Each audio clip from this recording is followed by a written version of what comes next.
Stock exchange पर हमला कैसे हुआ, दहशत गर्दों से कितना असलहा मिला, इब्तदाई रिपोर्ट तैयार हो गई है। क्या कुछ है इस रिपोर्ट में, जानते हैं chief crime reporter Ahmad Rahman Khan से। जी बिल्कुल, कानून नाफिज करने वाले इदारों की जानिब से एक रिपोर्ट तैयार की गई है जिसमें दहशतगर्द किस हद तक तैयार होकर इस कार्रवाई के लिए आए थे, जो कि नाकाम बनाई गई कानून नाफिज करने वाले इदारों की जानिब से, सिक्योरिटी गार्ड्स की जानिब से।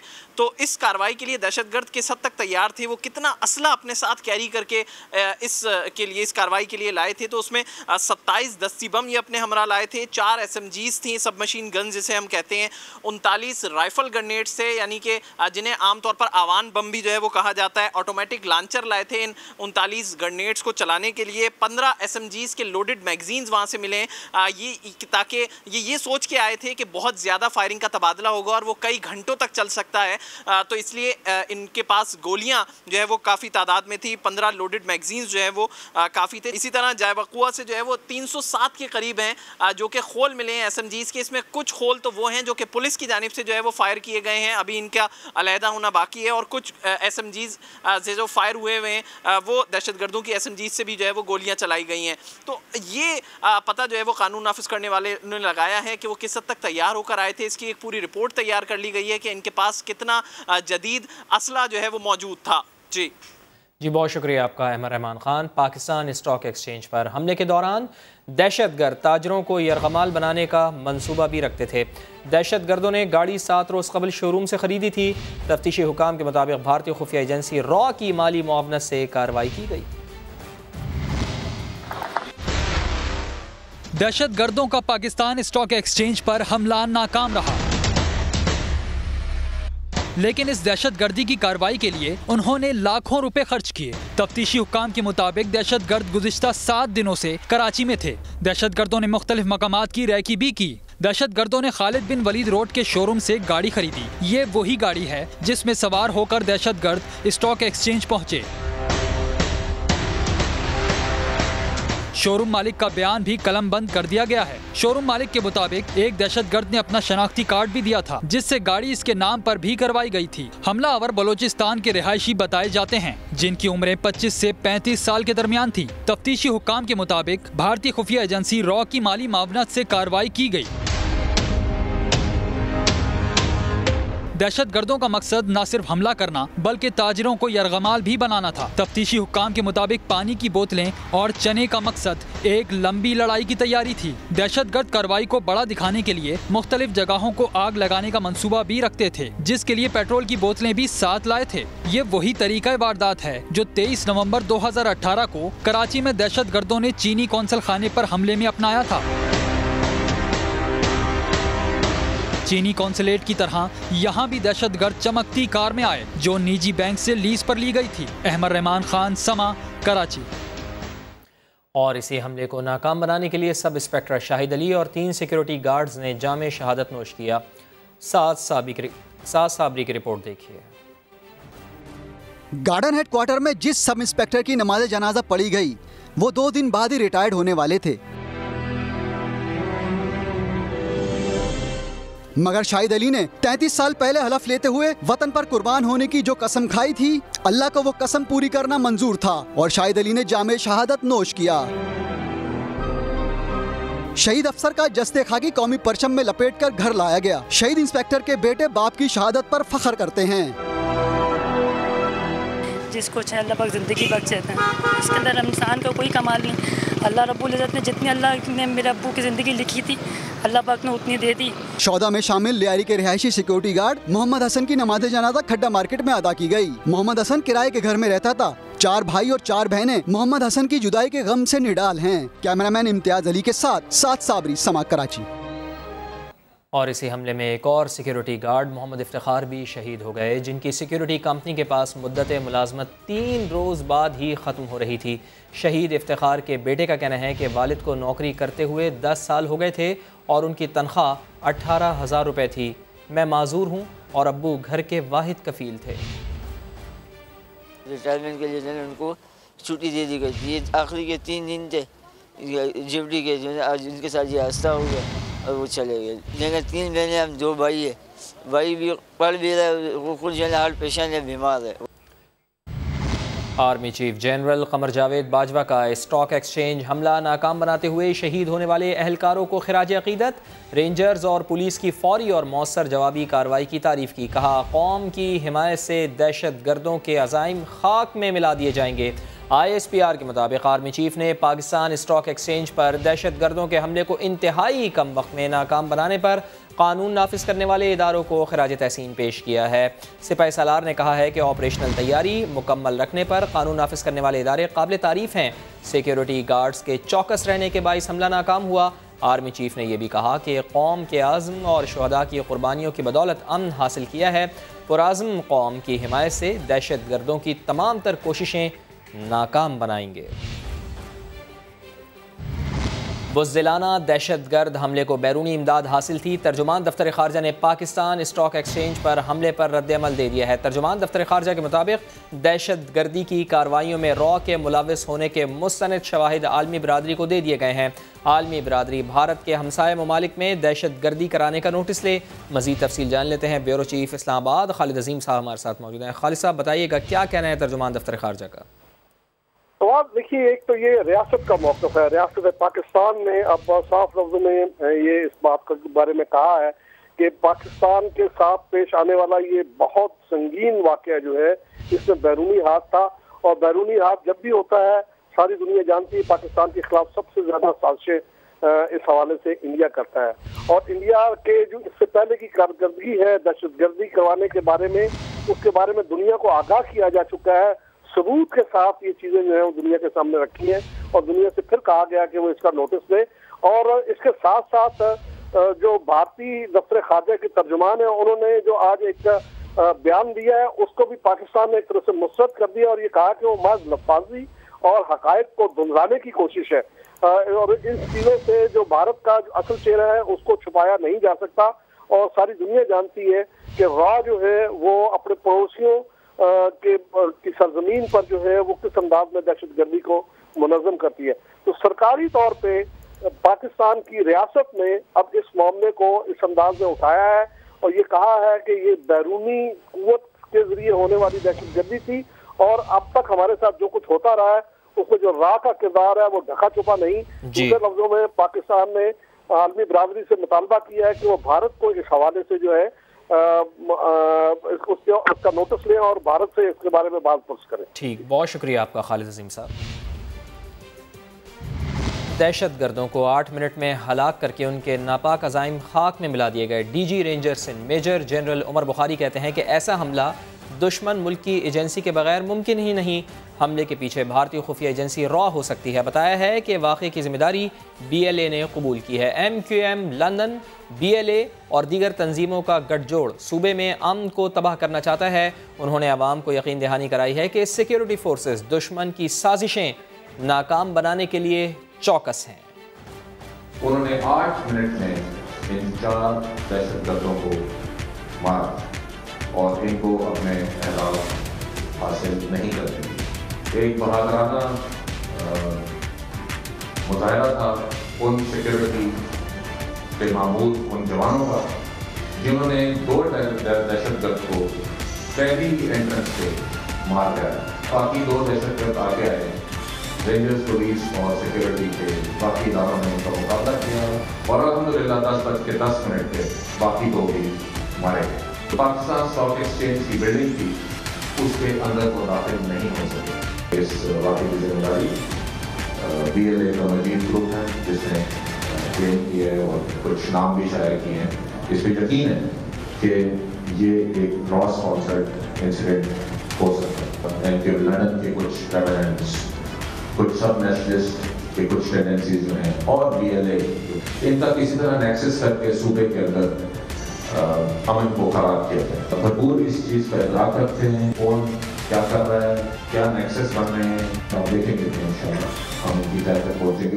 हर बार मुंह की खाई मगर अकल फिर भी ना आई। अफगान अमन अमल से छुट्टी, कोरोना के बाद गलत फैसलों के सबब आखिरी सांसें लेती मईशत और फिर चीन से पिटाई के बाद भारत को पाकिस्तान के हाथों भी एक बार फिर जोरदार थप्पड़ खाना पड़ गया। भरपूर प्लान बनाया, कुछ नादान लोगों को साथ मिलाया, मगर कोई हरबा काम ना आया। वक्त था सुबह 10:02। पाकिस्तान स्टॉक एक्सचेंज की इमारत के बाहर एक कार आकर रुकी, जिससे एक एक करके 2 दहशतगर्द उतरे। दहशतगर्द ने सबसे पहले गेट पर बैठे गार्ड को निशाना बनाया। इमारत को आसान हदफ समझकर एक दहशतगर्द ने बैरियर से जैसे ही अंदर आने की कोशिश की, पुलिस के माहिर निशानाबाजों ने उसे वहीं ढेर कर दिया। दूसरे दहशतगर्द को भी गेट नंबर 1 पर ही जहन्नुम वासिल कर दिया। अभी मुकाबला जारी था कि कार से एक एक करके मजीद 2 दहशतगर्द उतर चुके थे, जो सिक्योरिटी फोर्सेस की गोलियों से छुपते छुपाते गेट नंबर 2 तक पहुंच गए। इस दौरान एक दहशतगर्द ने दस्ती बम फेंका। दूसरा दस्ती बम फेंकने से पहले ही पुलिस की गोली ने इसी लम्हे उसे जहन्नुम वासिल कर दिया। चौथा दहशतगर्द भी इमारत में दाखिल ना हो सका और वो भी फोर्सेस की गोली का निशाना बन गया। दहशतगर्दों की फायरिंग से 3 सिक्योरिटी गार्ड्स और एक सब इंस्पेक्टर ने जामे शहादत नोश किया, मगर दुश्मन का मंसूबा दहलीज पर ही खाक में मिला दिया। वज़ीर दाखिला एजाज शाह कहते हैं कि मुसल्लह अफवाज, पुलिस और कानून नाफिज करने वाले इदारे सीसा पिलाई दीवार की तरह खड़े हैं। हमले के मास्टरमाइंड तक भी पहुंचेंगे और उन्हें अंजाम तक भी पहुंचाएंगे। चंद दहशतगर्दों ने, जो कि आम थे राशन कोफ और ऑटोमेटिक के साथ, उन्होंने स्टॉक एक्सचेंज की बिल्डिंग के ऊपर हमला किया। वो पहले पार्किंग लॉट में आए और वहाँ से अंदर दाखिल होने की कोशिश की।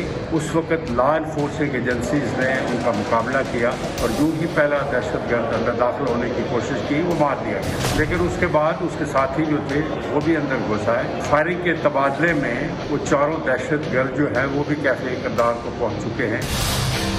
चंद हमारे अफराद 4 बताई जा रही है, वो लॉ एनफोर्सिंग एजेंसी के आदमी वो भी शहीद हुए और इंशाअल्लाह ताला बड़ी जल्दी क्लियरेंस हो जाएगी। ये जो दहशतगर्द थे, जैसे कि पहले लोगों को, उनके ठिकानों को, उनके मास्टर्स माइंड को, उनके बेसिस को लॉ एनफोर्सिंग और इंटेलिजेंस एजेंसीज ने तबाह किया है, इसी तरह इनको भी कैफे किरदार तक जाया जाएगा। जो इनके मास्टर माइंड हैं उन तक भी पहुँचा जाएगा। पाकिस्तानी कौम किस कदर पुरअज़्म और अपने इदारों पर कितना एतमाद रखती है, इसका एक और सबूत स्टॉक एक्सचेंज हमले के दौरान सामने आया। दहशतगर्द बाहर गोलियां बरसा रहे थे, मगर अंदर मामूल के मुताबिक सौदे हो रहे थे। AKD सिक्योरिटीज़ के चेयरमैन अकील करीम डैडी ने हमले में भारत को मुलव्विस करार दे दिया है। पाकिस्तान स्टॉक एक्सचेंज पर हमले के वक्त स्टॉक मार्केट के ट्रेडिंग हॉल में क्या हो रहा था, अशरफ खान की रिपोर्ट में आप भी जानिए। बाहर हमला हो रहा था, मगर मजाल है कि स्टॉक मार्केट के अंदर खौफ के गिराफ ने सारी हदें पार की हों। कमाल तो ये था कि मुल्की मईशत के दुश्मनों का खुद स्टॉक ब्रोकर्स और सरमायाकारों ने ऐसा मुकाबला किया कि 1 मिनट के लिए भी ट्रेडिंग नहीं रुकी। दहशतगर्द इमारत के बाहर गोलियां बरसाते रहे और ट्रेडिंग हॉल में ब्रोकर सौदे करते रहे। ये जो बुज़दिलाना टेररिस्ट अटैक हुआ था, इसका एक ही जवाब है कि हम लोग डटे रहेंगे, हम लोग नहीं डरेंगे, हम लोगों का जो नॉर्मल काम है वो हम करते रहेंगे। And this is the best answer to terrorism, कि हम लोग मूव नहीं करेंगे कि हम लोग अपना काम बंद कर दें या कुछ। 1 मिनट के लिए भी जब अटैक हो भी रहा था तब भी मार्केट बंद नहीं हुई। AKD सिक्योरिटीज के चेयरमैन अकील करीम डैडी ने हमला नाकाम बनाने पर जांबाज फोर्सेस के एहलकारों को सलाम पेश किया। चाइना के खिलाफ इस मुल्क ने अटैक करने की कोशिश की थी और बहुत बड़ी मार खा के वो भाग गए थे। अब उसका रिएक्शन था और वो रिएक्शन भी उनका कंप्लीट नाकाम हो गया। वो जो दहशतगर्दी करना चाहते थे, मैं समझता हूँ हमारी सिक्योरिटी फोर्स ने उनको नाकाम बना दिया। दिलचस्प बात ये थी कि दहशतगर्दों की मजमून कार्रवाइयों के दिन स्टॉक मार्केट मुस्बत रही। 100 इंडेक्स 242 पॉइंट इजाफे से मुस्बत 34,181 पर बंद हुआ। अब 5 अरब रुपए का कारोबार भी किया गया। कैमरामैन राशिद इशरत के साथ अशरफ खान, समा, कराची। 3.5 माह इंतजार के बाद करतारपुर राहदारी एक बार फिर खोल दी गई है। मोदी सरकार की हटदर्मी बदस्तूर जारी है। इजाज़त न मिलने पर एक भी हिंदुस्तानी सिख यात्री दरबार साहब यात्रा पर न आ सका। रियाज अहमद की रिपोर्ट। 16 मार्च से कोरोना वायरस के बायस बंद दरबार साहब खुल गया। बच्चे, बूढ़े और खवातीन सिख यात्रियों की बड़ी तादाद करतारपुर पहुंच गई। करतारपुर दरबार साहब दोबारा खुलने पर सिख यात्री खुश तो हैं, लेकिन उन्होंने भारतीय हुकूमत की हटदर्मी पर शिकवा भी किया है। कहते हैं हिंदुस्तान ने राहदारी न खोलकर सिखों की दिल आजारी की है। रियासत पाकिस्तान करतारपुर राहदारी खोलने का ऐलान कर सकती है तो भारत SOPs को फॉलो करते हुए क्यों संगत को पाकिस्तान जाने से, करतारपुर जाने से रोक रही है। इंडियन हुकूमत को भी चाहिए कि वो भी वहाँ से रास्ता खोले, बॉर्डर खोले, ताकि यहाँ से जो यात्री जाते हैं वहाँ पे मत्था टेक सकें। आज बहुत बड़ा दिन है क्योंकि ये एक सिर्फ रास्ता नहीं है, इसके साथ सिखों की अकीदत जुड़ी है। तर्जुमान दफ्तर खारजा के मुताबिक महाराजा रंजीत सिंह की बरसी के मौके पर राहदारी को जज्बा खैर सगाली के तहत खोला गया है। पीर से बुध तक 3 दिन पाकिस्तानी सिख बिरादरी के लिए मुख्तस होंगे, जबकि जुमेरात से इतवार तक 4 दिन भारतीय सिख यात्रियों के लिए मुख्तस होंगे और कोरोना के बायस 200 सिख यात्रियों को इजाजत होगी। पाकिस्तान ने करतारपुर दरबार खोलकर ये साबित कर दिया कि यहाँ अकलीतों को मुकम्मल मजहबी आज़ादी हासिल है। कैमरामैन अजहर इकबाल के साथ रियाज अहमद, समा, करतारपुर दरबार। के इलेक्ट्रिक का दावा धरे के धरा रह गया। ऐलान के बावजूद मुस्तस्ना इलाकों में लोड शेडिंग का सिलसिला शुरू कर दिया गया है। मज़ीद जान लेते हैं, समग्र नुमाइंदे अशरफ खान हमारे साथ मौजूद हैं। अशरफ, कौन कौन से इलाके बिजली से महरूम हैं? जी, कराची के मुख्तलिफ इलाके हैं जिसमें गुलशन इकबाल है, एफबी एरिया है, नॉर्थ कराची है, शादमान है और दीगर मुख्तलिफ इलाकों हैं जहाँ से शिकायतें आ रही हैं और कि एक बार फिर के इलेक्ट्रिक की जानिब से लोड शेडिंग से मुस्तस्ना इलाकों में फिर लोड शेडिंग शुरू कर दी गई है। के इलेक्ट्रिक शिकायती मरकज से भी हमने राब्ता किया था, वहाँ से मालूम किया तो वहाँ ये पता चला है कि एक बार फिर जो है बिजली की तलब और रसद का फर्क हुआ है, जिसकी वजह से 1 से सवा घंटे की लोड शेडिंग शुरू कर दी गई है। जो नो लोड शेडिंग एरिया है वहाँ पे भी लोड शेडिंग शुरू कर दी, जो इसका दावा के इलेक्ट्रिक ने किया था कि अब नो लोड शेडिंग एरिया में लोड शेडिंग नहीं होगी। इसके अलावा जो जहाँ चोरी वाला इलाका है वहाँ तकरीबन 7 से 7.5 घंटे की लोड शेडिंग ऑलरेडी हो रही है। जी, बहुत शुक्रिया आपका। कराची के इलाके मंगूपीर में 2 ग्रुपों में तसादुम, फायरिंग और हाथापाई से 6 अफराद जख्मी हो गए। हाइड्रेंट के तनाज़े पर दोनों ग्रुपों में झगड़ा हुआ। इस दौरान फायरिंग से 3 जबकि हाथापाई से 3 अफराद जख्मी भी हुए। पुलिस ने फायरिंग करने वाले मुल्ज़िम उबैद को गिरफ्तार कर लिया है, जबकि जख्मियों को तिब्बी इमदाद के लिए अब्बासी शहीद अस्पताल मुंतकिल कर दिया गया है। सक्खर में बुर्का पहनकर खातून से मुलाकात के लिए अस्पताल आने वाला नौजवान पकड़ा गया। अस्पताल अमले के मुताबिक नौजवान बुर्का पहनकर एक खातून से मुलाकात के लिए अस्पताल पहुंचा। नौजवान की टांगों पर बाल देखकर शक गुजरा, उसे पकड़कर पुलिस के हवाले कर दिया गया। पुलिस का कहना है कि नौजवान ने खातून से मुलाकात के लिए भेस बदलने का एतराफ़ किया था। कौमी असम्बली में फाइनेंस बिल 2020 में अहम तरामीम की मंजूरी। मोबाइल फ़ोन की नई सिम पर 250 रुपये सेल्स टैक्स आयद कर दिया गया है। तफसीलात जान लेते हैं, समग्र नुमाइंदे शकील अहमद हमारे साथ मौजूद हैं। जी शकील साहब, बताइएगा क्या कुछ है इसमें?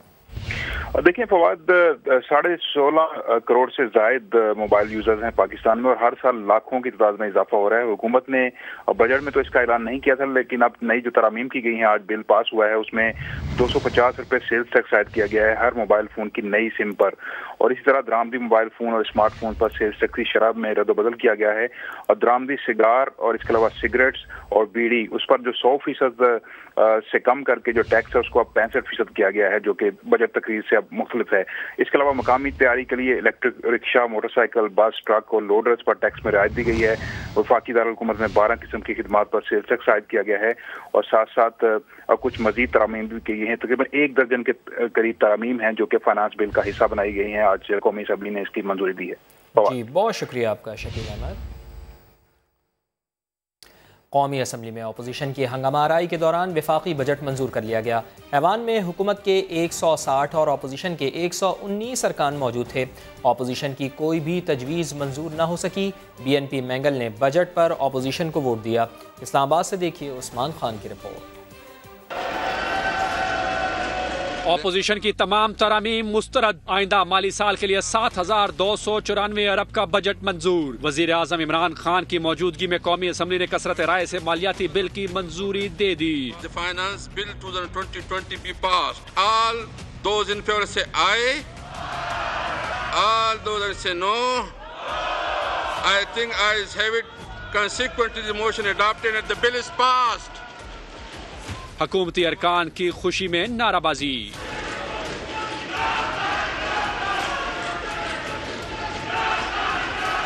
फाइनेंस बिल की शिकवार मंजूरी के दौरान ऑपोजिशन ने शिक नंबर 9 पर वॉइस वोटिंग चैलेंज की, जिस पर गिनती हुई तो हुकूमत को 160 जबकि ऑपोजिशन को 119 वोट मिले। BNP मैंगल के 2 अरकान ने भी ऑपोजिशन का साथ दिया। बजट मंजूरी के दौरान ऑपोजिशन ने खूब शोर शराबा किया। प्ले कार्ड्स और पोस्टर्स भी ऐवान में लहरा दिए।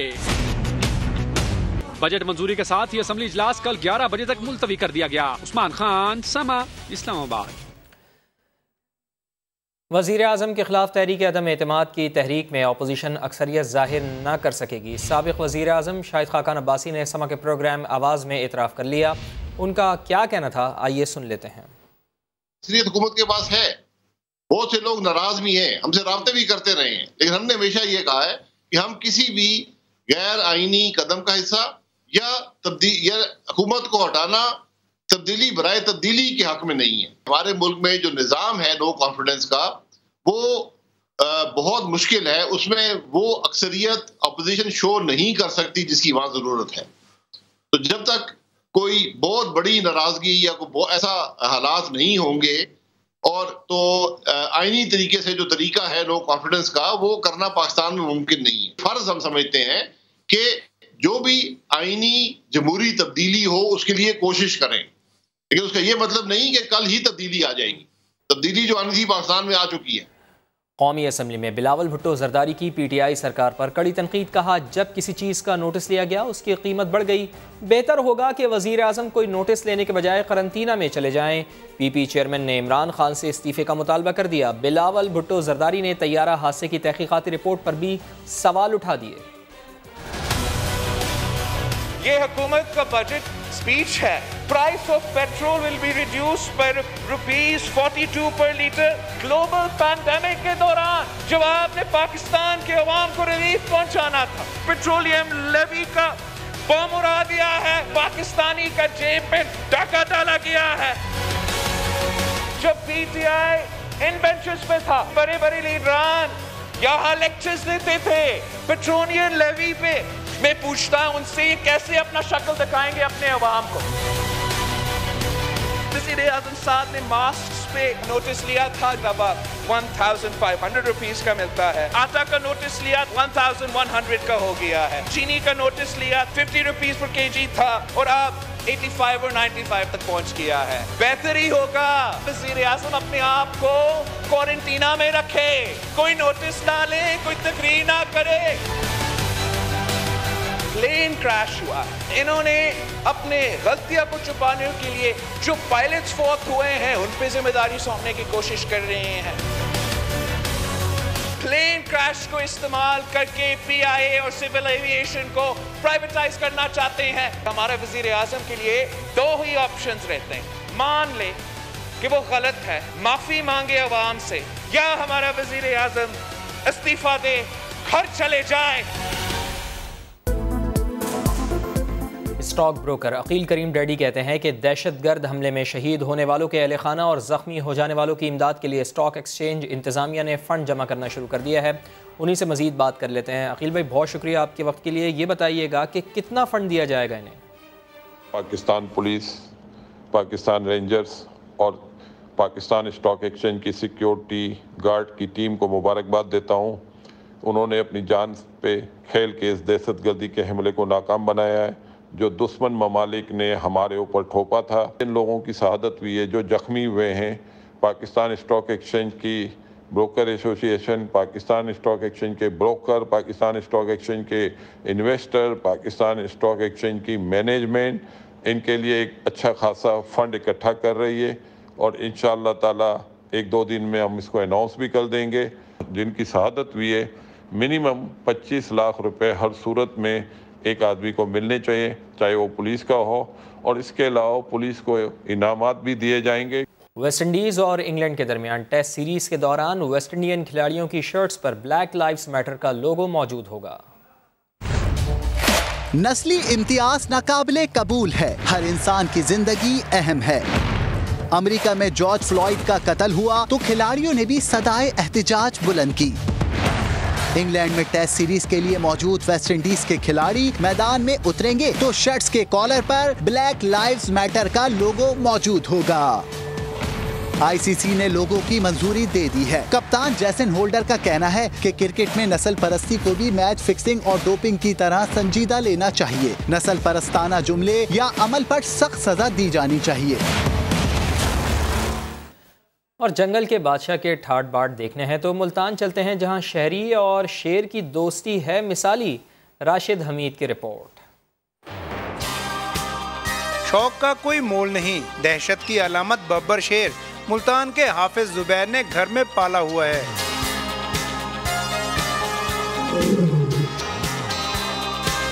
शेर के नाज नखरे भी खूब उठाए जाते हैं।